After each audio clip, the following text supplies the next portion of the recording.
தமிழக வெற்றி கழகத்தினுடைய முன்னணி நிர்வாகிகள் எல்லாம் கூப்பிட்டு விசாரணை நடத்துறாங்க சிபிஐ. அடுத்தபடி அடுத்த வாரத்தில் வந்துட்டு விஜய் அடைக்கலாம், இந்த வாரத்தில் விஜய் அடைக்கலாம், அடைச்சி பேசுறாங்க அப்படின்னா அதனுடைய பின்னாடி என்ன, அது ஒரு அழுத்தம் தானே. இந்த விஜய் ஃபேக்டர் அப்படின்றது அவங்க அமித்ஷாவுக்கே முக்கியத்துவம் வருதுன்னா, விஜய் தனியாக நின்று விஜயோட வந்துட்டு ஓபிஎஸ், டிடிவி தினகரன், இன்னும் சிலர், அப்புறம் ஒரு வேளை பாமக ராமதாஸ் இவங்கெல்லாம் போயிட்டாங்க அப்படின்னு வச்சுக்கோங்க, இவங்க மிகப்பெரிய அளவுக்கான தோல்வியை சந்திக்க வேண்டியது இருக்கும். அது பாஜகனுடைய கணக்கு என்ன, விஜய் வந்துட்டு கேம் ஸ்பாய்லர், சீர்குலைப்பவர், அதாவது நம்மளுடைய வெற்றியை காலி பண்ணிடுவார், அந்த மாதிரி ஸ்ட்ரென்த் அவர்கிட்ட இருக்குது அப்படின்றாங்க. ஸோ விஜயை வெளியில் விளையாட விட்டுட்டு வேடிக்கை பார்க்காது பிஜேபி.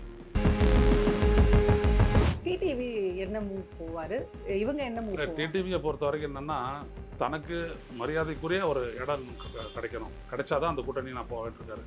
அந்த வாய்ப்பு என்டிஏல இல்லை. 90% பேர் நம்ம டிஎம்கேவோட போயிடுவோம் அப்படின்னு சொன்னதா வந்துட்டு எனக்கு ஒரு செய்தி இருக்குது. இது புது தகவல். ஆமா ஆமா. இன்னும் எடப்பாடி பழனிசாமி ஒரு கூட்டணி அரசுக்கு ஒப்புக்கொள்ளவில்லை. கூட்டணி அரசுக்கு ஒப்புக்கொள்ளாத உங்களை நான் முதல்வர் வேட்பாளராக அறிவிக்க மாட்டேன். அந்த கட்சியினுடைய முக்கிய தலைவர் அவர் வந்துட்டு பார்த்தீங்கன்னா அண்ணா திராவிட முன்னேற்ற கழகத்தினுடைய பொதுச் செயலாளர் அப்படின்ற அடிப்படையில் அமித்ஷா இவர் எடப்பாடி பழனிசாமி சந்திக்கிறார். அவர் வேற ஒரு இடத்துல பரப்புரை கூட்டத்தில் ஈடுபடுறாரு. அப்போ என்ன தெரியுது அப்படின்னா, இவங்களுக்குள்ள இன்னும் ஒரு பெரிய இடைவெளி இருக்கு.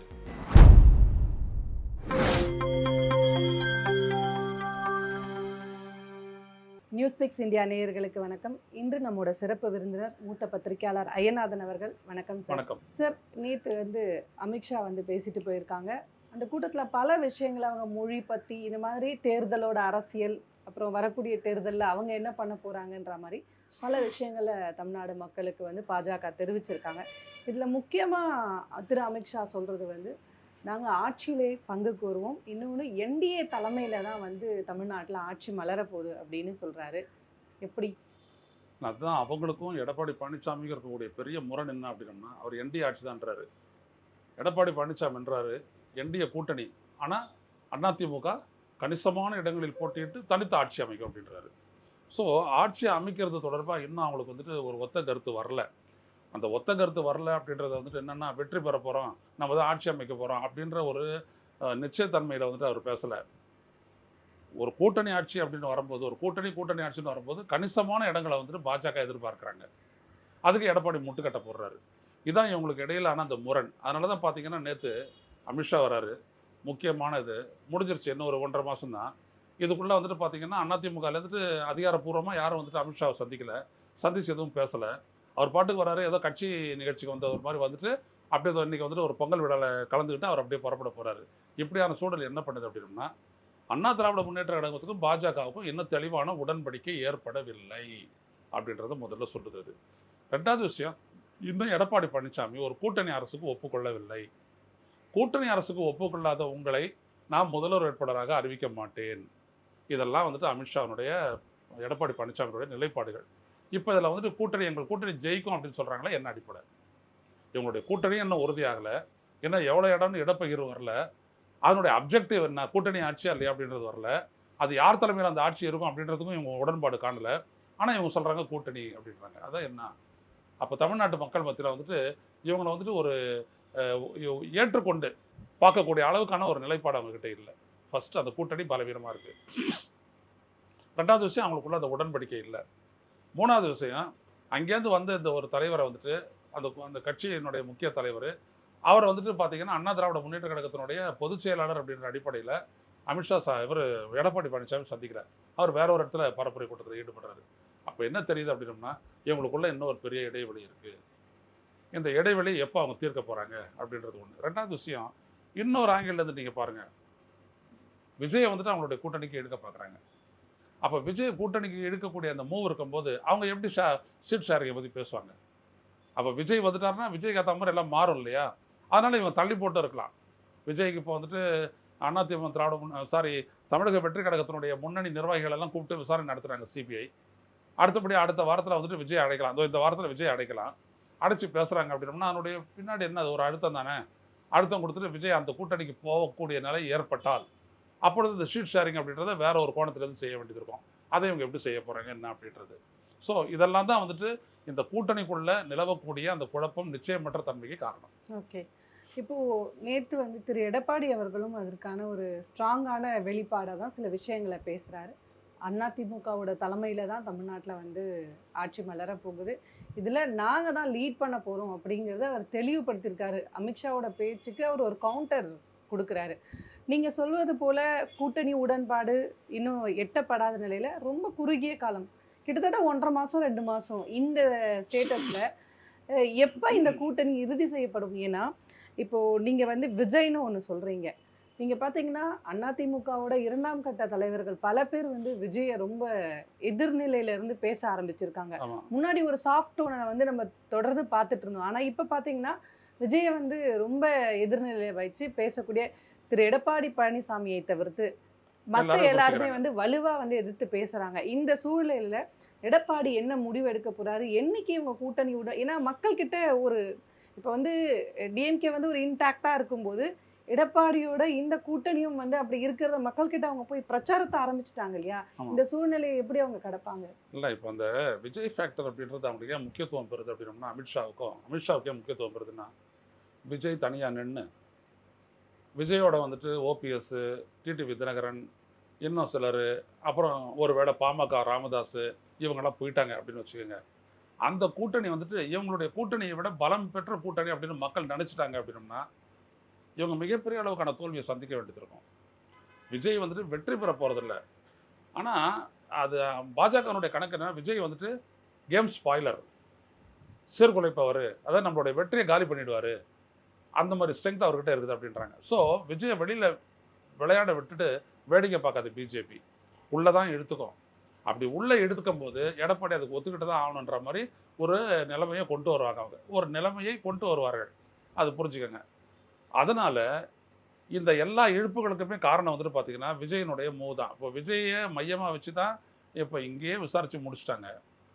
மறுபடியும் ஏன் டெல்லி கூப்பிட்டாங்க அந்த நிர்வாகிகள? நிர்மல்குமாரோ, ஆதவ் அர்ஜுனாவோ, புஷி ஆனந்தோ, இல்ல அன்பழகனோ ஏன் டெல்லியில கூப்பிட்டு பேசுனாங்க? 3 நாள் அந்த விசாரணை இருந்தது. அப்போ வந்துட்டு உறுதியா ஒரு விடயம் இருக்குது. அவங்க சார்ஜ் ஷீட்டை ஃபைல் பண்ண வேண்டியது இருக்குது. 60 நாள்ல ஃபைல் பண்ணணும். இப்போ 90 நாள் ஆகப்போகுது.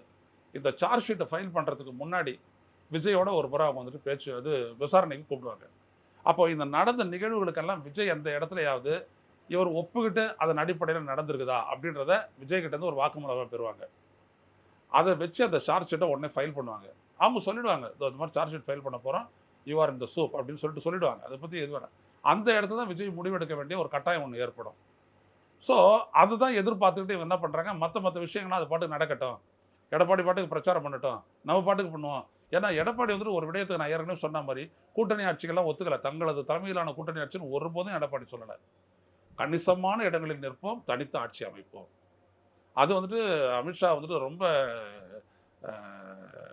உதாசீனப்படுத்தக்கூடிய ஒரு ஸ்டேட்மெண்ட் அது. ஸோ ஆனால் அவர் அதை பேசிட்டு இருக்கிறாரு. என்ன ஆகுதுன்றதை நம்ம பொறுத்துட்டு தான் பார்க்கணும். அதனால தான் விஜயினுடைய அந்த விசாரணையை பொறுத்த வரைக்கும் இந்த டேர்ன் வந்துட்டு வேற மாதிரி ஏற்படும். விஜயை விட்டுட்டு வேடிக்கை பார்க்க மாட்டாங்க பிஜேபி. பண்ணாங்க அப்படின்னோம்னா அது அவங்களுக்கு பெரிய சரிவுக்கு காரணமாயிடும். இங்க வந்து தேமுதிக, அதுக்கப்புறம் டிடிவி தினகரன் இவங்க 2 பேரும் ஒரு முக்கியமான பொதுக்குழு அவர் நடத்தியிருக்காரு.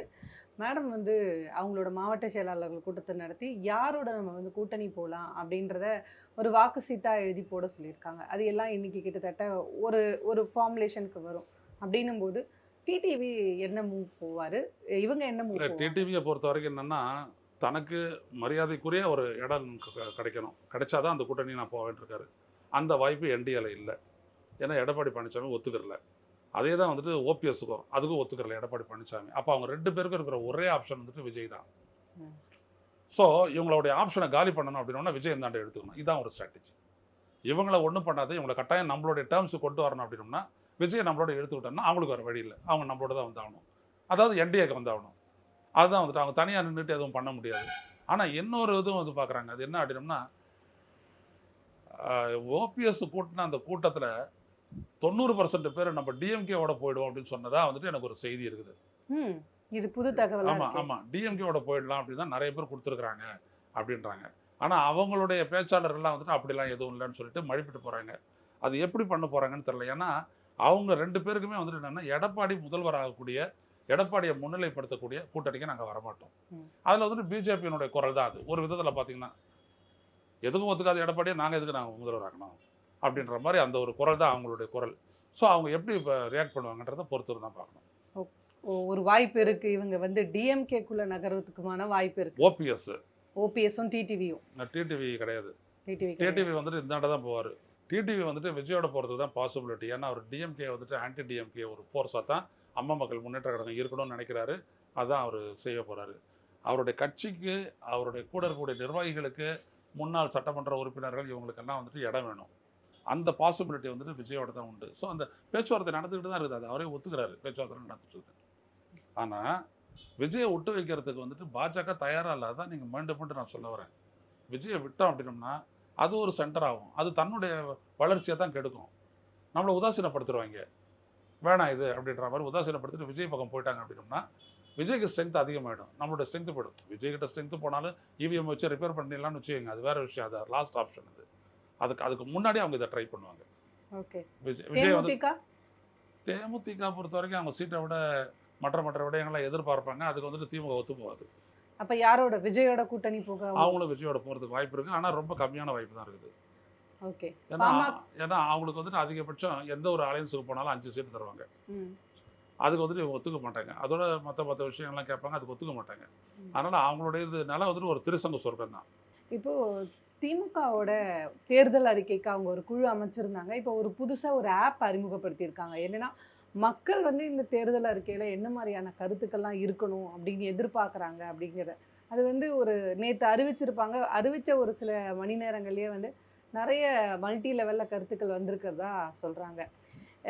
திமுகவோட இந்த தேர்தல் அறிக்கையில் எதை முன்வைப்பாங்க? ஒன்று, மக்களோட கருத்தை எல்லாம் உள்வாங்கிறதுக்கு இன்னைக்கு அவங்க அந்த இடத்துக்கு தள்ளப்பட்டிருக்கிறாங்களா? இப்போ திமுகவுக்கு வந்துட்டு என்ன அப்படின்னா, செல்வி ஜெயலலிதாவுக்கு இருந்த அந்த ஓட் பேங்க்கு ஸ்டாலின்கிட்ட வந்துருச்சு. ஜெயலலிதா ஆடு மாடு கோழி லேப்டாப்பு ஃபேனு ஃப்ரிட்ஜ் இல்லை வெட் கிரைண்டரெல்லாம் கொடுத்து யாரை வச்சுருந்தாங்களோ அந்த செக்மெண்ட் அப்படியே போய் ஸ்டாலின்கிட்ட வருது. அதாவது 40% ஆஃப் தி ஓட் பேங்க்கு அது வந்துட்டு ஃபேவரிங் ஸ்டாலின் ஃபஸ்ட்டு. நடுவில் இருக்கக்கூடிய தமிழ்நாடு உரிமை, தமிழ்நாட்டுடைய முன்னேற்றம் இப்படி யோசிக்கக்கூடிய மக்களுக்கும் ஃபேவரட்டாக அவர் இருக்கார். ஆனால் அந்த நகரவாழ் சமூகங்கள் இருக்கு இல்லையா, அந்த நகரவாழ் சமூகங்களுடைய கோரிக்கை என்னது? ஆப்பை அவங்க தானே யூஸ் பண்ண போகிறாங்க. கிராமம் யூஸ் பண்ண போகுது, நம்ம தான் யூஸ் பண்ணுவோம். ஸோ இந்த மக்களுடைய கோரிக்கை என்ன? அந்த கோரிக்கையை வச்சுக்கிட்டு இவங்க வந்துட்டு இறுதியாக வந்துட்டு அந்த வாக்குறுதிகள், தேர்தல் வாக்குறுதிகள் அப்படின்ற அந்த இதை தயார் பண்ணலாம், அறிக்கையை தயார் பண்ணலாம் அப்படின்றது அவங்களுடைய நோக்கம். ஸோ அவங்களுடைய ஸ்ட்ராட்டஜி தான். ஓகே. திரு எடப்பாடி அவர்கள் சொல்லியிருக்காங்க, ஓய்வூதிய திட்டம் வந்து நாங்கள் அறிவித்ததை விட ரொம்ப மோசமாக இருக்குது, இது மக்களை ஏமாற்றக்கூடிய ஒரு விஷயம் தொடர்ந்து அதிமுகவோட ட்விட்டர் பக்கங்களில் போட்டுட்ருக்காங்க. இன்னொரு சைடில் அரசு ஊழியர்கள் வந்து ஒரு மகிழ்ச்சியான ஒரு சூழலில் இருக்கீங்க. உண்மையாகவே இதை நீங்கள் எப்படி பார்க்குறீங்க? இல்லை, யார் இதில் பயனடைவார்களோ அவங்க தானே போயிட்டு ஸ்டாலினுக்கு வந்துட்டு ஸ்வீட்டை ஊட்டிகிட்டு இருக்கிறாங்க. இவர் மோசடின்றாரு, ஒன்றும் இல்லைன்றாரு, ஏமாத்து வேலைன்றாரு, நாங்கள் தான் நிறைய கொடுத்தோம் அப்படின்னோம்னா ஏன் அவங்க அவ்வளோ மகிழ்றாங்க? அது சொல்லுங்கள். அவர் அவங்க எதிர்பார்த்ததை விட நிறைய கிடைச்சிருக்கு அப்படின்றது தானே. யாராவது ஒருத்தர் சொன்னாங்களா? எக்ஸப்ட் அந்த சத்துணவு ஊழியர்களை தவிர மற்ற எல்லாரும் சந்தோஷம்னு சொல்லிட்டாங்க, பட்டாசையும் வெடிச்சு விட்டாங்க. இப்போ அவங்களுக்கு எதிராக இவர் சொல்லக்கூடிய கருத்தை யார் அங்கே வந்துட்டு செகண்ட் பண்ணுறது? ஜாக்டோ ஜியோவில் யார் இருக்கா? இந்த பராசக்தி, அதுக்கப்புறமா ஜனநாயகன், இந்த 2 படமும் பொங்கலுக்கு வருது.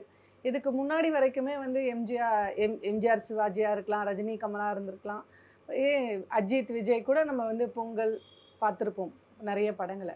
ஆனால் இந்த படம் வந்து இந்த 2 படமே வந்து தமிழ்நாட்டோட அரசியல் தேர்தல் வர நேரத்தில் வருது.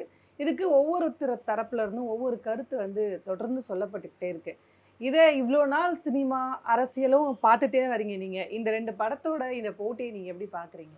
இல்லை, இந்த 2 படங்களும் வந்துட்டு சமூக அளவில் வந்துட்டு ஒரு பெரிய தாக்கத்தை ஏற்படுத்த போகிறதில்ல. 100% நான் சொல்கிறேன். திரைப்படங்களுடைய வெளியீடு அப்படின்றது ரிலீஸ் வந்துட்டு அது வந்துட்டு ஒரு ரசிக மனப்பான்மை உள்ள மக்கள் மத்தியில் ஒரு ஈர்ப்பு எடுத்துக்கிட்டோம். அது ஒரு 2 நாள் ஈர்ப்பு. 3ஆவது நாள் பார்த்தீங்கன்னா ஒன்றும் கிடையாது. ஏன்னா ஒரு தியேட்டர்லேயும் 10 ஸ்க்ரீனில் போட போகிறாங்க. ஸோ ஒரு நேரத்தில் பார்த்தீங்கன்னா 100 நாள் ஓடினாலும் கூட 100x3 300 காட்சிகள். இன்றைக்கி ஒரு ஸ்க்ரீனில் காத்தால 4 மணிலேருந்து போட போகிறாங்க. 10 ஸ்க்ரீன் போடுறாங்கன்னு வச்சுக்கோங்க, இல்லை 5 ஸ்க்ரீன் போடுறாங்கன்னு வச்சுக்கோங்க. ஒன்றுத்துல 1500 2000 பேர் எவ்வளோ பேர் பார்த்துட்றான் ஒரு நாள்? ஸோ 2 நாளைக்கு அப்புறம் 3வது நாள் போனீங்கன்னா உங்களுக்கு டிக்கெட் கிடைக்க போகுது, இவ்வளோதான். இது வந்துட்டு சமூகத்தில் பொலிட்டிக்கலாக வந்துட்டு எந்த விதமான மாற்றத்தையோ ஒரு தாக்கத்தையோ ஏற்படுத்தும்னு எதிர்பார்க்கறதுல எந்த அர்த்தமும் கிடையாது. 2வது, எம்ஜிஆருக்கு இருந்த அந்த இம்பேக்ட் அப்படின்றது வேற. அவர் அரசியலோடையே இருக்கார் ஒரு 20 வருஷம். அதுக்கப்புறம் வெளில வராரு. அரசியல் ரீதியான ஒரு மூளை அவர் வெளியில் வராரு. ஸோ அப்போ அவருக்கு ஆதரவாளர்கள் வந்துட்டு எப்படி பண்ணுறாங்க அப்படின்னா, அவங்களே இவருக்கு வந்துட்டு ரசிகர்களே இவருக்கு தொண்டராக மாறிடுறாங்க. விஜய்க்கு அப்படிலாம் ஒன்றும் இல்லை. இது விஜயனுடைய முடிவு தான், தொண்டர்களுடைய முடிவு கிடையாது. விஜய் அரசியலில் இல்லை, அவர் திடீர்னு அரசியலுக்கு வந்துருக்கிறாரு. ஸோ அங்கத்தையும் இங்கத்தையும் பார்த்தீங்கன்னா ஒரு பெரிய வேறுபாடு உண்டு. அதனால் இவரால் வந்துட்டு எந்த விதமான தாக்கத்தையும் சமூகத்தில் ஏற்படுத்த முடியாது. எம்ஜிஆர் பொலிட்டிக்கலாக ஒரு 20 வருஷம் இருந்ததும் அவரை வந்துட்டு கணக்கு அவர் திமுக வந்துட்டு அவர் கணக்கு கட்டதை வந்துட்டு எதிர்த்து அவரை தூக்கி வெளியில் போடுது அப்படின்றதும் ஒரு அனுதாபத்தை ஏற்படுத்துச்சு. அந்த கட்சிக்காக எவ்வளோ உழைச்சிருக்கிறார் அவர் அப்படின்றது. இவருக்கு அந்த மாதிரி என்ன இருக்குது? எதுவும் கிடையாது. அதனால் இது ஒன்றும் ஆகுது. அதுதான் சிவகார்த்திகேயனுக்கும். இவங்களுடைய படம் வந்துட்டு ஒரு விவாத பொருளாக வந்துட்டு கொண்டு போகிறாங்க ரெண்டுத்தையும். இப்போ இன்னைக்கு கூட பார்த்தீங்கன்னா இன்னும் ஜனநாயகனுக்கு வந்துட்டு சான்றிதழ் கிடைக்கல அப்படின்றாங்க. அதாவது சென்சார் சான்றிதழ் கிடைக்கல, தணிக்கை சான்றிதழ் கிடைக்கல அப்படின்றாங்க. ஏன்னு தெரியல அப்படிலாம் சொல்லிட்டு ஒரு செய்தியை போடுறாங்க. அதை பற்றி பேசுறதுக்கு சென்சார் அதிகாரிகளுக்கு ஃபோன் போட்டால் அவங்க எடுக்கல அப்படின்ட்டு ஒரு தொலைக்காட்சி சொல்லுது. இப்படி தான் வந்துட்டு செய்திகள் இருக்குது. இவங்களை பொறுத்த வரைக்கும் என்னென்னா, இதை வச்சு அப்படியே ஓட்டு கெயின் ஆகிடும் அப்படிலாம் நினச்சாங்க அப்படின்னோம்னா, அதை விட ஒரு ஒரு அதீத கற்பனை வேறு எதுவுமே இருக்க முடியாது. அது 2 தரப்புக்குமே. 2 தரப்புக்குமே அதெல்லாம் ஒன்றும் கிடையாது. அது ஒரு படமாட்டம் வரும். ஏன்னா எந்த ஒரு படத்துலையும் ஒரு சோஷியோ பொலிட்டிக்கல் மெசேஜை வந்துட்டு நீங்கள் முழுமையாக தர முடியாது. சும்மா அப்படி மேம்போக்காக தந்துட்டு நீங்கள் போயிட்டே இருக்கலாம், அவ்வளோதான். அது அந்த படத்துக்கு மட்டுமே பயனுள்ளதாக இருக்குமே தவிர அது வெளியில் எந்த விதமான தாக்கத்தையும் ஏற்படுத்தாது, சமூகத்தில் எந்த மாற்றத்தையும் ஏற்படுத்தாது, எந்த தாக்கத்தையும் ஏற்படுத்தாது. கண்டினியூஸாக இதே மாதிரி படங்களை ஒரு நடிகர் எடுக்கிறாரு வரும் அப்படின்னோன்னா அதுக்கு ஒரு சாத்தியக்கூறு உண்டு. எம்ஜிஆர் அதெல்லாம் வந்துட்டு கணக்கு போட்டு அவர் எல்லாத்தையும் பண்ணியிருக்கிறாரு. ஸோ அதனால் அவர் வந்தபோது எல்லாம் பிக்கப் ஆகிடுது. எம்ஜிஆர் பார்த்தீங்கன்னா அவருடைய பப்ளிக் இமேஜை வந்துட்டு ரொம்ப எச்சரிக்கையாக காப்பாற்றுவார். இப்போ இவர் மலேசியா போயிட்டு வந்தார், என்னாச்சு? இமேஜ் டென்ட் ஆகிடுச்சா? அப்போது இதெல்லாம் வந்துட்டு மக்கள் வந்துட்டு ரொம்ப கூர்ந்து கவனிப்பாங்க. இப்போ கரூர் அந்த மாதிரி ஒரு இடத்துல எம்ஜிஆர் ஓட மாட்டார், நிற்பார். ஸோ அவருடைய ஸ்ட்ராட்டஜி எல்லாமே நீங்கள் பார்த்தீங்க அப்படின்னா ப்ரோ மக்களாக தான் இருக்கும், பீப்புள் சென்ட்ரிக்காக தான் அவருக்கு இருக்கும். இவங்கள்ட்ட அப்படி இல்லை, ஸ்ட்ராட்டஜிக் சென்ட்ரிக்காக போகுது. வழங்குதுங்களா? எப்படி மக்களுடைய வாக்குகளை கவரலாம் அப்படின்னு போகுது. அவர் எப்படி மக்களோட நின்று அவங்களுடைய ஆதரவு பெறலாம் அப்படின்னு அவர் போகிறாரு. ஸோ இது வந்துட்டு 2 டைவர்ஜென்ட் பாத்ஸு, ஒன்னோட ஒன்று ஒத்தே போகாது. அதனால் இவருடைய படம் ஒரு இம்பேக்டை ஏற்படுத்தும் அப்படின்றதெல்லாம் சும்மா பேச்சு. 72, 73, 75, 77 காலகட்டம் வேறு. இந்த 50 ஆண்டு காலத்தில் ஏற்பட்டிருக்கக்கூடிய மாற்றங்கள் எவ்வளோ அளவு. முன்னாடி மாதிரி ஒரு புரியாத நிலை கிடையாது. இப்போ எல்லாமே புரிந்த நிலையாக தான் இருக்குது. அதனால தான் வந்துட்டு இவ்வளோ திட்டங்களை நிறைவேற்றி ஒரு ஆளுங்கட்சி அப்படி போகுது. ஏன் ஜெயலலிதா ஆடு கொடுத்தாங்க, மாடு கொடுத்தாங்க, கோழி கொடுத்தாங்க, ஃபேனை கொடுத்தாங்க, வெட் கிரைண்டர் கொடுத்தாங்க, ஏன் செருப்பு கொடுத்தாங்க, சைக்கிள் கொடுத்தாங்க, ஏன் எதையும் பண்ணாது நீ ஓட்டை வாங்கிட முடியாது. அப்போ இதுதான் இங்கே வந்துட்டு மைய பாயிண்ட்டு. அப்போ அந்த மக்கள் மனதில் என்ன ஏற்படும் அப்படின்னா, யார் நம்மளுக்கு செஞ்சாங்க அதை வச்சு அவங்க ஓட்டு போட போவாங்க. அதற்கு எதிரான கருத்து வரும்போது அவங்க கன்சிடர் பண்ணுவாங்க. ஆனால் இவங்களை கன்சிடரே பண்ண மாட்டாங்க. ஆனால் அவர் வந்து மலேசியாவில் பேசும்போது அவரோட ஃபேர்வெல் நிகழ்ச்சியா மாதிரி தான் அவர் பேசுகிறாரு. கண்டிப்பாக எனக்கு ரொம்ப மனசு வலிக்குது தான், என்னோட சினிமா துறையை விட்டு நான் போகிறேன், இதுதான் என்னோட இறுதி சினிமா ஸ்பீச்சு அப்படிங்கிறத வெளிப்படையாக சொல்கிறாரு. அப்போது பொதுவாக வெளியில் இருக்கக்கூடிய இளைஞர்கள் யாராவது கேட்கும்போது ஒரு பெரிய அமௌண்ட்டுக்கான ஒரு வேல்யூவை வந்து அவர் இழந்துட்டு தான் மக்களுக்கு பணி செய்ய வராரு அப்படிங்கிற ஒரு ஒரு ஒரு நரேஷன் இருக்கு இல்லையா? இந்த நரேஷன் அப்போ நம்ம எப்படி சார் புரியும்? ஒருத்தருக்கு அரசியல் ஆர்வம் வருதுன்னு வச்சுக்கோங்க, விஜய் வரலாம், யார் வேணாலும் வரலாம், அஜித் வரலாம், எல்லாரும் அரசியலுக்கு வரலாம். கான்ஸ்டிடியூஷன் எல்லாத்தையும் இடங்கு தருது. அவங்களுக்கு அரசியல் எவ்வளோ புரிஞ்சிருக்கு தெரிஞ்சிருக்கு அப்படின்றதெல்லாம் எந்த இதுவும் இல்லை. இந்த தமிழ்நாட்டுக்கு உங்களுக்கு ஏதாவது செய்யணும் அப்படின்றது தோன்றதுக்கு உங்களுக்கு வந்துட்டு 50 வருஷம் ஆகுமா? கமலஹாசனுடைய அரசியல் தோத்ததுக்கான காரணமே இதுதான்.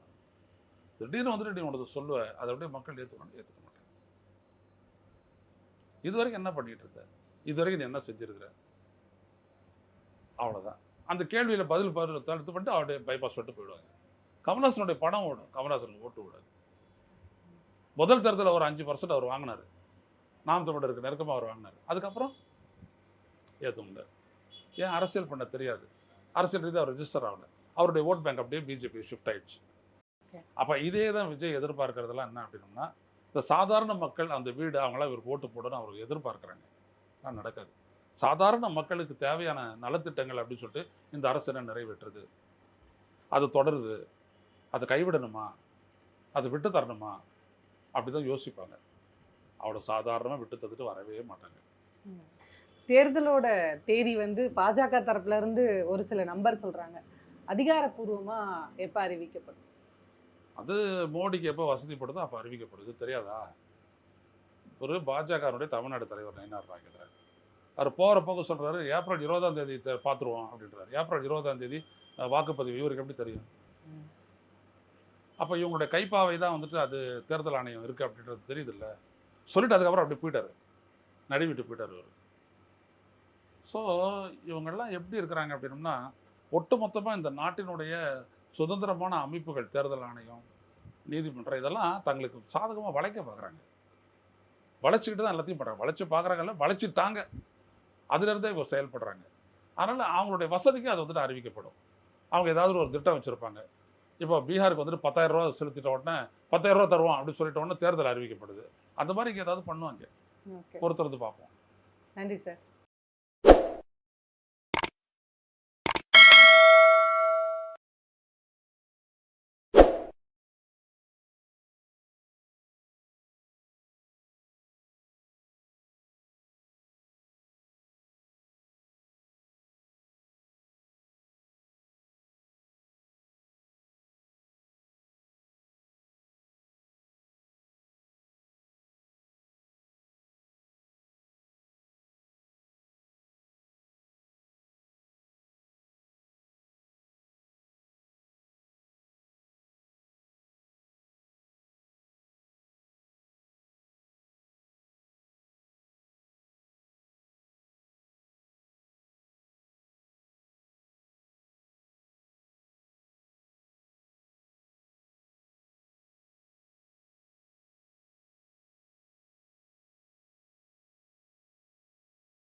அவங்க 2 பேருக்குமே வந்துட்டு என்னன்னா, எடப்பாடி முதல்வராகக்கூடிய, எடப்பாடியை முன்னிலைப்படுத்தக்கூடிய கூட்டணிக்கு நாங்கள் வரமாட்டோம். அதில் வந்துட்டு பிஜேபியினுடைய குரல் தான் அது ஒரு விதத்தில் பார்த்தீங்கன்னா. ஆனால் விஜயை விட்டு வைக்கிறதுக்கு வந்துட்டு பாஜக தயாராக இல்லாதான் நீங்கள் மீண்டும் மீண்டும் நான் சொல்ல வரேன். விஜயை விட்டோம் அப்படின்னோம்னா அது ஒரு சென்டர் ஆகும். அது தன்னுடைய வளர்ச்சியை தான் கெடுக்கும். நம்மளை உதாசீனப்படுத்துருவாங்க. வேணாம் இது அப்படின்ற மாதிரி உதாசீனப்படுத்திட்டு விஜய் பக்கம் போயிட்டாங்க அப்படின்னோம்னா விஜய்க்கு ஸ்ட்ரென்த் அதிகமாகிடும். எம்ஜிஆருக்கு இருந்த அந்த இம்பேக்ட் அப்படின்றது வேற. அவர் அரசியலோடையே இருக்கார் ஒரு 20 வருஷம். அதுக்கப்புறம் வெளில வராரு. சும்மா அப்படி மேம்போக்க தடுத்து போயிட்டே இருக்கான், அவ்வளோதான். அது அந்த படத்துக்கு மட்டுமே பயனுள்ளதாக இருக்குன்னு அது வெளியில் எந்த விதமான தாக்கத்தையும் ஏற்படுத்தாது. சமூகத்தில் எந்த மாற்றத்தையும் ஏற்படுத்தாது, எந்த தாக்கத்தையும் ஏற்படுத்தாது. கண்டினியூஸாக இதே மாதிரி படங்களை ஒரு நடிகர் எடுக்கிறாரு போகிறோம் அப்படின்னா அதுக்கு ஒரு சாத்தியக்கூறு உண்டு.